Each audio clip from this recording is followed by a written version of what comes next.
Lotus reality and agro farming వారు premium farm land projects మన పొలం ఫేజ్ 1, 2 మరియు 3 కంప్లీట్ చేసుకొని మన పొలం phase 4 Wasar village at Narayana Khed లో ఆగస్టు 15 ఇండిపెండెన్స్ డే రోజు గ్రాండ్ లాంచ్ చేయడం జరుగుతోంది. లాంచింగ్ మరియు ఇండిపెండెన్స్ డే సందర్భంగా 5 గుంటాస్ ల్యాండ్ అవుట్ రేట్ లో బుక్ చేసుకున్న వారికి 1,50,000 రూపాయల డిస్కౌంట్ తో పాటు 2 గ్రాముల గోల్డ్ ఫ్రీగా ఇస్తున్నారు. పూర్తి వివరాలకు సంప్రదించండి. సర్వమంగళ మాంగళ్యే శివే సర్వార్థ సాధకే శరణ్యే త్రయంబకీ దేవి నారాయణీ నమోస్తుతే. ఓం గం గణపతియే నమః. ఓం శ్రీ గురుభ్యో నమః. కుంభరాశి వారికి ఉన్న విధానాలు చూస్తుంటే చతుర్థ స్థానం కుంభరాశికి చతుర్థ స్థానం ఏమైంది? వృషభ రాశి అయింది. కుంభరాశికి అధిపతి శని, వృషభ రాశికి అధిపతి శుక్రుడు. శుక్రుడు ఎక్కడున్నాడు? నీచ స్థానమైన కన్యరాశిలో పడిపోయి ఉన్నాడు. అయితే గురువు శనిని చూస్తున్నాడంటే చూస్తాం లేదు, శనిని కుజుడు చూస్తున్నాడు. గురుతత్వాన్ని తీసుకురాలేదు.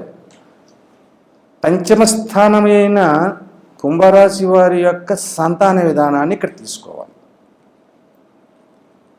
సంతాన విధానం తీసుకోవాలంటే పిల్లల యొక్క మాటలని వినడం కాదు, మనం చెప్పాలి. వాళ్ళకి నచ్చ చెప్పుకోవాలి.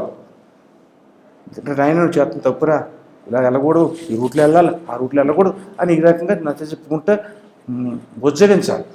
అటువంటి పరిస్థితులు ఏర్పడ్డాయి కుంభరాశి వారికి. ముఖ్యంగా చెప్పుకోవాల్సింది అదేంది. అయితే అష్టమ స్థానములో శుక్ర కేతువులతో కలిపి ఉన్నారు. అష్టమ స్థానం అనగానే ఏదైంది?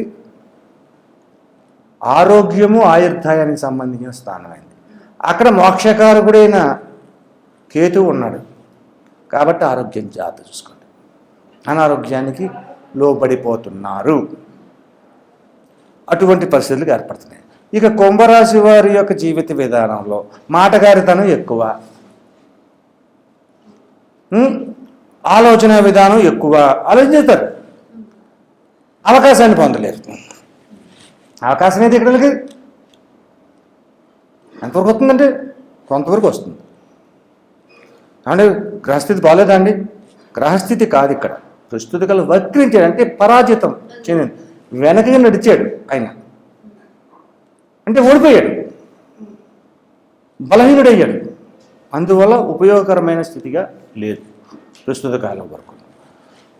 ఆ తర్వాత యోగదాయకమైన స్థితిలోకి మారాడంటే కొంచెం టైం పడుతుంది. 2025 ఇంచుమించు ఫిబ్రవరి నెల దాకా కూడా టైం ఉంది. 2025 ఫిబ్రవరి, మార్చి అంతవరకు టైం ఉంది. అంతవరకు గ్రహం కదవరు. ఈయన్ని శనిని మందగమనుడు అంటారు. మందగమనుడు అంటే నెమ్మదిగా నడిచేవాడు, కుంటివాడు, నెమ్మదిగా నడుస్తాడు. అందువల్ల ఆలస్యం అవుద్ది. ఒక రాశి నుంచి ఇంకో రాశిలోకి వెళ్ళాలంటే 2.5 సంవత్సరాలు పడుతుంది. మరి ఈ రాశిలోకి వచ్చి 2.5 సంవత్సరాలు అవ్వలేదు. మళ్ళీ ఈ వక్రగతి ఊడితే అన్నీ ఎదగ నడుస్తారేమో చూడాలి. ఇంకా అటువంటి స్థితిగతులతోటి ఉన్న విధానం ఇది. శని భగవానుడు సరే వ్యాపార రంగంలో ఎలా అంతంత మాత్రంగానే నష్టము లేదు, లాభము లేదు, సాగుతుంది. మొత్తాన్ని మూసేయలేదు. మనం సంతోషించదగ్గ విషయం ఏంటంటే వ్యాపారం సాగట్లేదని మూసేయలేదు, ఉంచాడు. నష్టం లేదు, లాభం కూడా లేదు, బ్యాలెన్స్డ్గా వెళ్తుంది. ఆ బ్యాలెన్స్డ్గా వెళ్తున్నందువల్ల కొంతకాలం ఈ యొక్క నెల గడిచిన తర్వాత కొన్ని మార్పులు చెందడానికి అవకాశం ఉంటుంది. అలాగే ఆరోగ్యపరమైన పరిస్థితులు ఆలోచించాలి. ఇక్కడ ఏంటి ఆరోగ్యం? పళ్ళకు సంబంధించి పళ్ళు, కళ్ళకు సంబంధించినటువంటి సర్వేంద్రియాణం నయనం ప్రధానం, వీటికి సంబంధించి కొన్ని ఇబ్బంది. అలాగే తల నొప్పులు, శిరస్సుకి నొప్పి, తలనొప్పి, ఇటువంటి రోగాలకి ఎక్కువగా అనుకూలతను చూపిస్తుంది కాబట్టి జాగ్రత్త పడాలి. దీనికి తగిన పరిహారాన్ని తెలుసుకుందాం. నెక్స్ట్, ఈ రాశిలో ఉన్న శ్రామికులు ఉన్నవండి, చిన్న చిన్న వ్యాపారాలు పెద్ద పెద్ద వ్యాపారాలు కాదు, చిన్న చిన్న వ్యాపారాలు చేసుకునే వాళ్ళు పరిస్థితి ఎలాగుందంటే, పర్వాలేదు ఇవాళ 10 రూపాయలు వస్తాయి అనుకున్నాం, 10 రూపాయలు రాపోయినా 9 రూపాయలు వచ్చినాయి, సంతృప్తి. ఎక్కడికైనా సంతృప్తి పడే పరిస్థితుల్లో ఉన్నది. ఈ మాసంలోని ఏ తారీఖు వరకు ఉంది? 21వ తారీఖు దాకా ఉంది. 21వ తారీఖు శనివారం వస్తుంది, అంతవరకు ఉంది. ఆ తర్వాత నుంచి శుభదాయకమైన ఫలితాలు పొందుతున్నారు. అంటే 10 రూపాయలు రావాలనుకున్న దానికి 100 రూపాయలు వస్తాయి, 100 రూపాయలు వస్తాయిలే అని అనుకున్న వాడికి 1000 రూపాయలు వస్తాయి. ఇలా పెరుగుతూ ఉంటుంది. అంటే 21వ తారీఖు నాడు ఏంటి వచ్చింది? 21 యొక్క విశిష్టతటి సంకటహర చతుర్థి, సంకటములు హరించి చతుర్థి. సంకటములన్నీ పోయినాయి కదా. ఈ మాసం అంతా నువ్వు 7వ తారీఖు వినాయక చవితి చేసుకున్నా కూడా నీకు ఉపయోగం లేదు. 21వ తారీఖు సంకటహర చతుర్థి ఎప్పుడైతే వచ్చిందో ఆ చతుర్థి నాడు ఆ దేవదేవుడు అయిన ఆ వెంకటేశ్వర స్వామికి నమస్కారం చేసి, లేకపోతే ఈశ్వరుడు నమస్కారం చేసి, ఈశ్వర పరమేశ్వర అని చెప్పి ధ్యానం చేసి ఓం శ్రీ మాత్రేణ మహా, ఓం శ్రీ మాత్రేణ మహా, ఓం శ్రీ మాత్రేణ మహా అని అమ్మవారిని పూజించి ఉంటే 21వ తారీఖు నాటి నుంచి శుభదాయకమైన ఫలితాలు వస్తున్నాయి.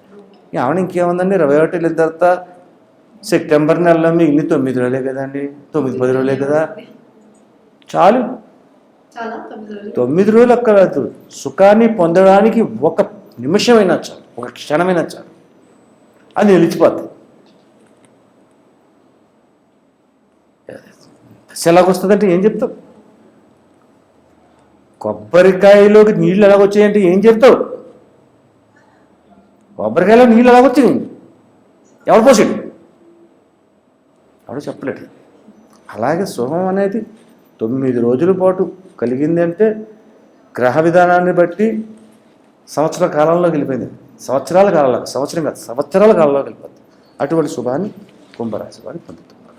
సరే, ఇటువంటి ఫలితముల్లో కుంభరాశి వారు 21వ తారీఖు వరకు కొన్ని ఇబ్బందులు, కొన్ని విధానాలు, కోపతాపాలు గురయ్యి లేనిపోని మాటలు పడి లేనిపోని ఇబ్బందులు పడుతున్నారు. కాబట్టి దీనికి మనం పరిహార మార్గం ఏం చేస్తే జరుగుతుంది అన్నది ఉన్నప్పుడు ఇక్కడ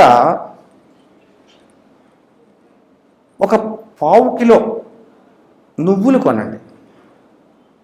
1/4 కిలో నువ్వులు కొనండి. నల్లని నువ్వులు అంటే మళ్ళీ తెల్లయా నల్లయా అన్న అనుమానం వస్తుంది. కాబట్టి నల్లని నువ్వులు కొనండి. ఒక నువ్వులు కొని ఒక ప్యాకెట్ వస్తుంది కదా, ఒక బ్లాక్ కలర్ కర్చీఫ్ సైజు ముక్క క్లాత్ తీసుకోండి. బ్లాక్ కలర్ క్లాత్ అన్నాను కదా అని చెప్పేసి మీరు ఏదో పాతగుట్టు కాదు, కొత్త వస్త్రమే ఉండాలి. అవి తీసుకొచ్చి శుక్రవారం నాడు నైట్ పడుకోపోయే ముందు ఈ యొక్క కర్చీఫ్కి ఉన్న గుడ్డకి 4 వైపులా పసుపు పొట్టి పెట్టి, ఆ తర్వాత ఈ నువ్వులను తీసుకుని పిడికిడితోటి కింద అది ఒలక్కుండా కింద పేపర్ వేసుకుని శనిని ధ్యానించుతూ అలాగా ముమ్మారు వేసి ఉన్న నువ్వులన్నీ వేసి మూట కట్టేసి పెద్దవాళ్ళ చేత దిష్టి తీపించండి. ముమ్మారు దిష్టి తీపించండి. అది కింద పెట్టకుండా శుభ్రంగా ఒక చెక్క పెట్టె మీద కానీ ప్లాస్టిక్ పెట్టె మీద కానీ పెట్టి తలకు దగ్గరగా పెట్టుకుని నిద్రపోండి. ఉదయకాలాన్ని సూర్యోదయం కాక ముందు లేవండి. కాలకృత్యాలు తెచ్చుకోండి, స్నానం చేయండి. ఒక జీర్ణ వస్త్రాలు లాంటివి, చిరిగిన వస్త్రాలు లాంటివి, అంటే బట్టలు బయట పడేయాలి, కొత్తవి వేసుకోవడం ఎందుకు. ఆ బట్టలు వేసుకుని మీ ఇంట్లో దేవుడి దగ్గరికి వెళ్ళి ముందు నమస్కరించి పూజ చేసుకొని మీకు వచ్చినట్టుగా ఆ తర్వాత ఈ మూటను తీసుకోండి. కాళ్ళకు చెప్పులు లేకుండా ఈ మూటను పట్టుకుని నది దగ్గరికి వెళ్ళండి. కాలువ దగ్గరికి కానీ, నది దగ్గరికి కానీ, చెరువు దగ్గరికి కానీ, గోదావరి ఉంటే గోదావరి, లేదా కాలువ ఉంటే కాలువ. సముద్రం పనికిరాదు. సముద్రం ఉందంటే మా విశాఖపట్నం సముద్రం బీచ్ దగ్గర రామకృష్ణ బీచ్ అంటారు. సముద్రం పనికిరాదు. నది కానీ, కాలువ కానీ, గోదావరి కానీ, ఇటువంటి చెరువు కానీ, చేపల చెరువు కానీ, రొయ్యల చెరువు కానీ, ఇలాంటివి ఏం పనిచేస్తాయి? అందుకు లేకపోతే ఉండవు. ఉనికి ఉండదా? నుయ్య బావి అంటారు, ఎదుర్కొంటుంది. హైదరాబాద్లో లేవు అంటే ఎలా ఒప్పుకుంటాం? దూరంలో ఉన్నాయి, ఎక్కడ పడితే అక్కడ ఉన్నాయి. పటాన్ చెరువు లేదా? రకరకాల చెరువులు ఉన్నాయి. అలా దొరుకుతుంది. ఆ దగ్గరికి వెళ్ళి అప్పుడు ఆ మూటని విప్పి నదికి నమస్కరించి నీ మనసులో ఉన్న కోరికను చెప్పి ఆ మూటతో అలా నదిలోకి నువ్వులు వేయాలి. ఈ గొడ్డని ఇలాగ మడిచి అది కూడా నువ్వు నదిలో వేసండి, నమస్కరించండి.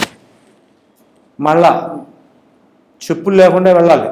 చెప్పులు లేకుండా వస్తున్నారు, కారులో వెళ్ళండి, సైకిల్ మీద వెళ్ళండి, వెహికల్ మీద వెళ్ళండి, మా ఇష్టం, దేవి వెళ్ళినా పర్లేదు నది దాకా, కానీ చెప్పులు ఉండకూడదు. ఆ తర్వాత వచ్చిన తర్వాత ఇంటికి వచ్చిన తర్వాత స్నానం చేయాలి.